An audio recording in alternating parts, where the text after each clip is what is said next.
नमस्कार साथियों, मैं सोमनाथ मंडल अपने YouTube channel quick education hub में आपका पुनः स्वागत करता हूं।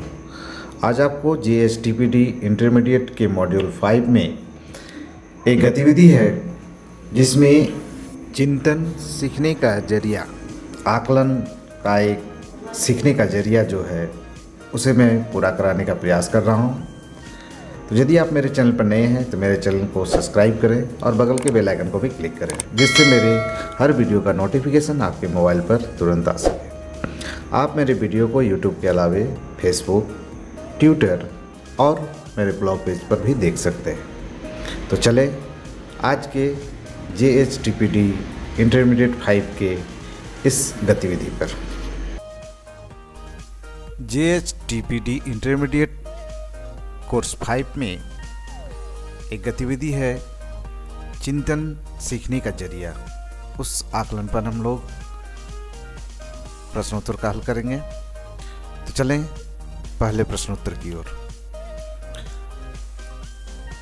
पहला प्रश्न है, नीचे दी गई स्थितियों में से किस स्थिति में सही तरीके से चिंतन किया गया है? कशिश अक्सर अपने जर्नल में अपनी कक्षा के बच्चों की सभी परेशानियां और उनसे जुड़े अनुभव अपने जर्नल में लिखती हैं। अमर अपनी कक्षा के बच्चों का सतत और व्यापक मूल्यांकन करते हैं और बारीकी से पाठ्यक्रम के मानदंडों के अनुसार उसके विकास को अपने जर्नल में नोट करते हैं।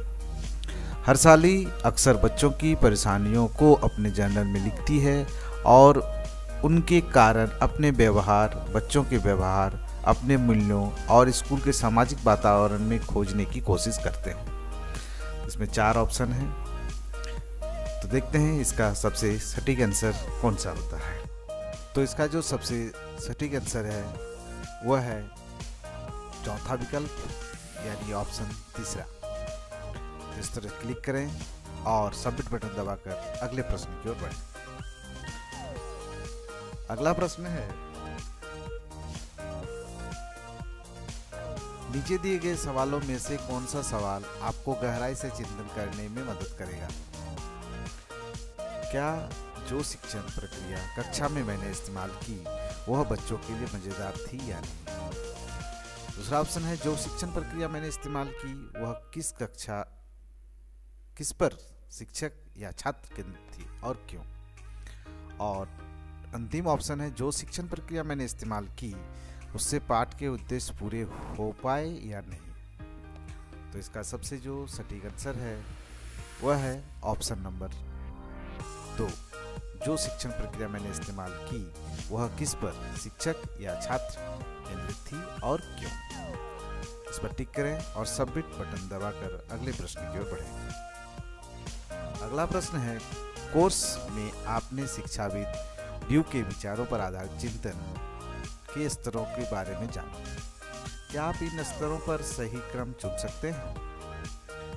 पहला ऑप्शन है, तुरंत अनुभव से कुछ शुरुआती समझ बनाने की कोशिश करना, किसी अनुभव से उलझन और व्याकुलता महसूस करना, तर्क वितर्क की मदद से परिकल्पनाओं को जांचना, परिकल्पनाओं को कक्षा में इस्तेमाल करके देखना, परेशानी को सुलझाने के लिए कुछ परिकल्पनाओं की रचना करना, और आखिरी ऑप्शन है, बौद्धिक मंथन के बाद असल परिश्रम तक पहुंचना। तो इसका जो सही क्रम है वो कौन सा होगा? इसमें 4 ऑप्शन दिए गए हैं, तो इसका जो सबसे सटीक ऑप्शन है वह है तीसरा। पहले दूसरा ऑप्शन होगा, फिर पहला, फिर छठा, फिर पांचवा, फिर तीसरा, फिर चौथा। तो इस तरह इस पर क्लिक करें और सबमिट बटन दबाकर अगले प्रश्न की ओर बढ़ें। अगला प्रश्न है, साकिब जी एक नए शिक्षक हैं। एक दिन इनकी कक्षा में अचानक 2 बच्चे के बीच लड़ाई हो जाती है। ये दोनों बच्चों को डांटते हैं और उन्हें कक्षा से बाहर निकालने को कहते हैं। ये सब होने के बाद साकिब को लगा कि समस्या हल हो गई, लेकिन कुछ दिन बाद इन बच्चों में फिर लड़ाई हो गई। साकिब जी बच्चों की बीच की लड़ाई और उससे कुछ कक्षा में आने वाली परेशानियों का हल क्यों नहीं खोज पा रहे हैं? सबसे उपयुक्त जवाब चुनें। इसमें पहला ऑप्शन है, साकिब जी ने परिस्थितियों के बारे में शुरुआती समझ बनाई और उसी तक सीमित रहे। दूसरा ऑप्शन है, उन्होंने समस्या को गहराई से परखा और सोच विचार करने के बाद भी गलत निर्णय लिया। और आखिरी ऑप्शन है, उन्होंने बच्चों के व्यवहार के बारे में चिंतन ही नहीं की। तो इसमें जो सबसे सटीक आंसर है वो है साकिब जी परिस्थितियों के बारे में शुरुआती समझ बनाई और उसी तक सीमित रहे। इस पर क्लिक करें और सबमिट बटन दबाकर अगले प्रश्न की ओर बढ़ें। अगला प्रश्न है, करमपाल जी की कक्षा में बच्चे अक्सर देर से आते हैं। इस समस्या को सुलझाने के लिए उन्होंने उन बच्चों की प्रशंसा करनी शुरू कर दी जो वक्त से पहले या वक्त पर आते थे। क्या आप बता सकते हैं कि करमपाल जी के चिंतन के कौन से स्तर पर काम कर रहे हैं? पहला ऑप्शन है बौद्धिक मंथन के बाद असल परेशानी का पता लगाना। दूसरा ऑप्शन है तर्क वितर्क की मदद से परिकल्पनाओं को जांचना। तीसरा ऑप्शन है परिकल्पना को कक्षा में इस्तेमाल करके देखना। और आखिरी ऑप्शन है परेशानी को सुलझाने के लिए परिकल्पनाओं की रचना करना। तो इसमें जो सबसे सटीक ऑप्शन है वह है परिकल्पना को कक्षा में इस्तेमाल करके देखना। अब इसे क्लिक करें और अगले प्रश्न की ओर बढ़ें। अगला प्रश्न है, काव्या कक्षा 6 को हिंदी पढ़ाती है। इनकी कक्षा में कई बच्चे ऐसे हैं जिन्हें अक्षर पहचानने में भी परेशानी होती है। अगर काव्या बच्चों की मदद करना चाहती है तो उन्हें किन बिंदुओं पर चिंतन करना होगा? इसमें 4 ऑप्शन है, बच्चों के व्यवहार और कक्षा में उनके स्वभाव पर। दूसरा ऑप्शन पाठ्यक्रम में दिए गए पाठों की जानकारी पर। तीसरा ऑप्शन है बच्चों के सामने भावनात्मक, बौद्धिक, सामाजिक और सांस्कृतिक तौर पर आ रही रुकावटों पर। और आखिरी ऑप्शन है पाठ्यपुस्तक में दिए गए अक्षरों की बनावट पर। तो इसमें जो सबसे सटीक ऑप्शन है वो आपका है बच्चों के सामने भावनात्मक, बौद्धिक, सामाजिक और सांस्कृतिक तौर पर आ रही रुकावटों पर। बढ़ते हैं अगले प्रश्न की ओर। अगला प्रश्न है, करतार जी अक्सर अपने जर्नल में लिखते हैं कि वे सभी बच्चों को कक्षा में भाग लेने के बराबर मौके देते हैं और अपने अनुभवों के आधार पर अपनी शिक्षण तकनीकों में बदलाव लाते हैं। लेकिन अपनी कक्षाओं की रिकॉर्डिंग देखने पर उन्होंने पाया कि ये अक्सर लड़कों से ही सवाल पूछ रहे थे और लड़कियों को कक्षा में भागीदारी के कम मौके मिले। करतार जी की समझ में इस अंतर के क्या कारण हो सकते हैं? ऑप्शन इसमें है, ये चिंतन करते समय अपनी शिक्षण तकनीकों का विचार नहीं करते। दूसरा ऑप्शन है, लड़कों और लड़कियों के लिए जो उनकी सामाजिक धारणाएं हैं उनसे ये अनजान हैं। तीसरा ऑप्शन है, ये अपनी कक्षा के लड़कियों पर का विकास नहीं चाहते हैं। चौथा ऑप्शन है, ये चिंतन करते समय कक्षा में अपनी भूमिका पर ध्यान नहीं देते हैं। तो इसका जो सबसे सटीक आंसर है वह है ऑप्शन नंबर 2, लड़कों और लड़कियों के लिए जो इनकी सामाजिक धारणाएं हैं उनसे ये अनजान है। बढ़ते हैं अगले प्रश्न की ओर। अगला प्रश्न है, निष्पक्ष चिंतन करने के लिए आप किस तकनीक का इस्तेमाल करेंगे? निजी जनरल लिखन, कक्षा की प्रक्रियाओं के बच्चों के से फीडबैक लेना, शिक्षक समूह से चर्चा, ऊपर के दिए गए सभी विकल्प। तो इसमें जो 4 ऑप्शन है उसके सबसे सटीक ऑप्शन है ऑप्शन नंबर 2 और 3 यानी चौथा विकल्प। तो इस तरह सबमिट करें और अगले प्रश्न की ओर बढ़ें।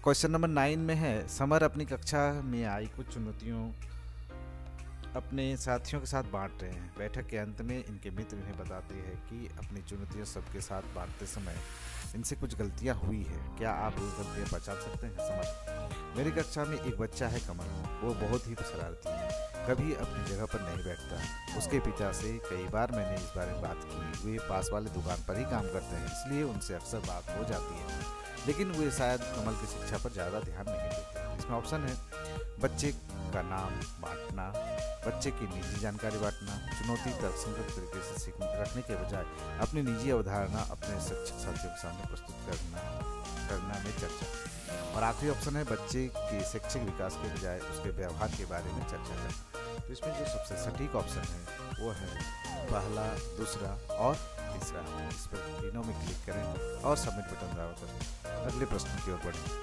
जो प्रश्न संख्या 10 होगा और ये अंतिम प्रश्न है। चिंतन करने के लिए अगर आपको समय नहीं मिल पाता तो इस समस्या से निपटने के लिए आप किस उपाय को चुनेंगे?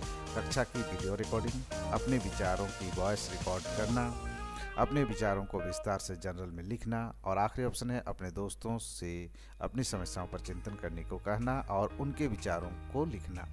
तो इसका जो सबसे सटीक ऑप्शन है वो है अपने विचारों की वॉइस रिकॉर्डिंग करना, और इसे सबमिट करें।